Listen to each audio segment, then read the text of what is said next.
Hello everybody, welcome to week 3 of our Introduction to Literature class. This week we are focusing on the literary element known as character. It's one of my favorites. I love reading, watching stories about interesting characters. And you're lucky because this week we got 3 of them. We've got Cathedral by Raymond Carver. He was famous for a style of writing known as dirty realism. That type of writing focused on mundane and ordinary circumstances in American lives. And this story is a perfect example of that. We have 2 characters, a husband and a wife, who are having a friend of the wife's over for a weekend visit. He's arrived from out of town. He's there for dinner, and the story ensues. We're going to be watching those 3 characters, the husband, the wife, who aren't given names, and then another character named Robert. Great name.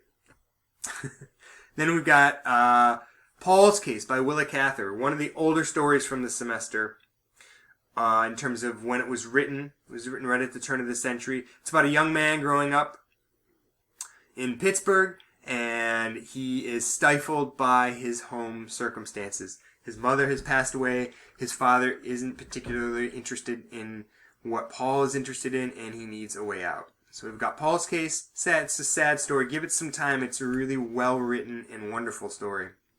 Then the third one is Everyday Use by Alice Walker. And that's about a black family in the South in the early 60s, I would say mid-1960s. We have a mother character who has 2 daughters. One daughter is stayed at home, is getting ready to get married to a boy down the road. And then we have a young woman who's gone to college, an older sister. She's returning to see her sister and her mother and reclaim some family heirlooms.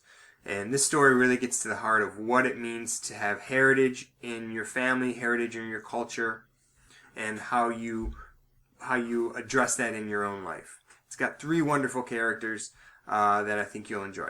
So for characters, we know from the first week's lecture that it's generally defined as an imagined person who inhabits a story. There are ways that character and characters can be revealed. Usually, and just as a side note, these are ways we get to know people in real life too. Their actions. Sometimes a place or setting can tell us about character. We saw that last week with some of the stories. I think the house and at the Round Earth's Imagined Corners certainly tells us things about the father, and it certainly tells us things about the son Jude. Body, clothing, occupation, conflict or confrontation in the story that can often reveal character, any unique details, and then sometimes even the conclusion, how a story ends. Perhaps we learn something about Thomas and Victor at the end of This Is What It Means to Say Phoenix, Arizona. How that story resolves itself gives us some information about who those characters are. Some terms that we're going to be talking about this week and going forward. Motivation, reasons behind behavior.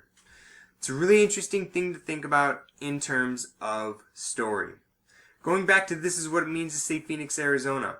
What's the motivation behind Victor offering Thomas half of his father's ashes?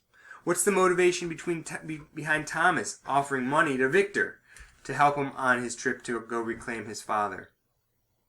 Motivation can often point to some interesting things, not only about character, but also about what the story is trying to say about life.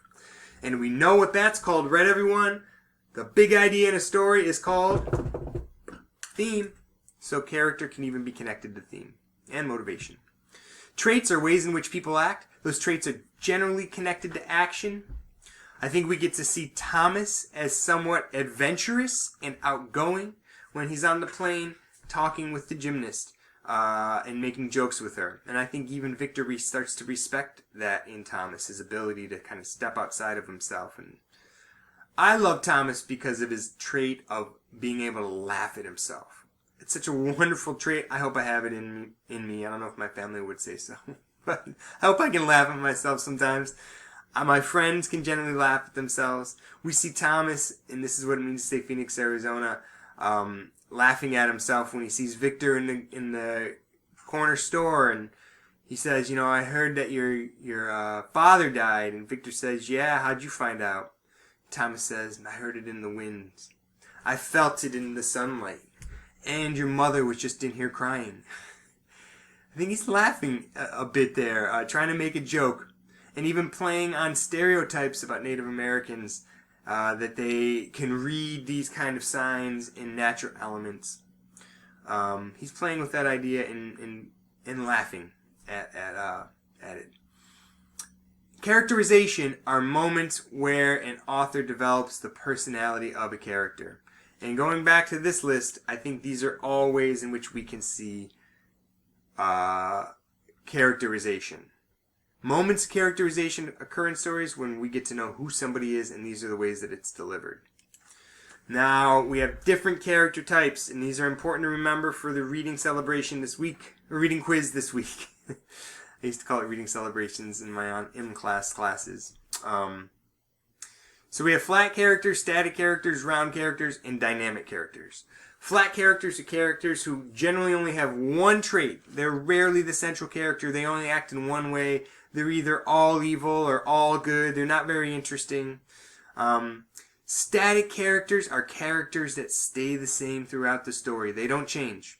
There's not growth there. They don't start the story one way and end it another way. Generally, flat and static characters are combined together. You can have a character represent multiple of these types, but not always. It doesn't always work that way. You have round characters. Now, that's a character like Victor, like Thomas, like Jude. We get a lot of detail, generous depth, and we get to know who those people are in the story. Generally, main characters are round characters. We really get to know them well. Finally, I want to say this is the most important kind of character, the dynamic character. The dynamic character grows, changes, learns in some way. That lesson that they learn is sometimes tied to the theme that the story is trying to express. I think we can make a case that Victor, from This Is What It Means to Say Phoenix, Arizona, is a dynamic character. He's certainly round.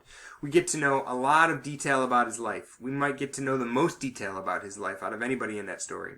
But I think he learns something. I think he grows.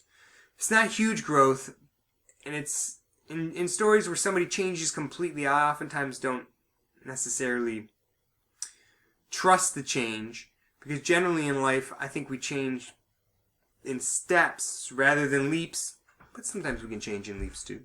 But I think Victor changes in steps there, and I think we see it when he finally acknowledges that Thomas has played a role in his life, and that even his father has played a role in his life, and perhaps the community and the heritage that can play a role in his life too. I think we see that symbolized when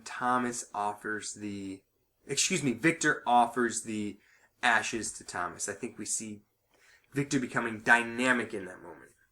We've also seen Geirog and Ulrich from the Interlopers be dynamic characters, change and grow. We don't know how long that change is going to last. We know it's going to last until the wolves are done with them. But they forgive each other. They move past their conflict. And that's a dynamic change for a character. All right. We have conflict in stories. We know that from the short story parts. For characters, we have internal conflict and external conflict. Internal conflict, a struggle that takes place in the character's mind. Should I put down this fight? Should we become friends? Should we forget about this land dispute? Or external conflict. We need to fight each other. We hate each other. I don't like him. He doesn't like me.